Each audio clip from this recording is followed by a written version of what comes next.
పొద్దున చాలా దగ్గరి మనుషులు కూడా చాలా విచిత్రమైన చాలా బాధ కలిగించే కామెంట్స్ చేశారు. కొండా రాఘవరెడ్డి అన్న నాకు కానీ నా కుటుంబానికి కానీ దగ్గర అనుకున్నాం.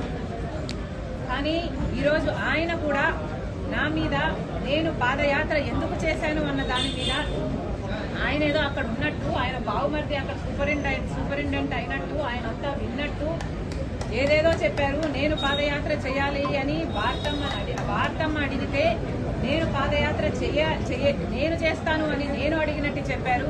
అన్న కొండ అన్న మీరు సూపరింటెండెంట్ చేత వచ్చి ఆయన ఈ మాట చెప్పించగలరా? మీరు మీ దేవుని మీద మీ బిడ్డల మీద ప్రమాణం చేసి జరిగింది ఇది అని ప్రమాణం చేయగలరా మీడియా ముందర? నేను ప్రమాణం చేయగలను జరిగింది అది కాదు అని. నేను పాదయాత్ర చేస్తాను అని నేను ఎప్పుడూ అడగలేదు. నన్ను కోరితే నేను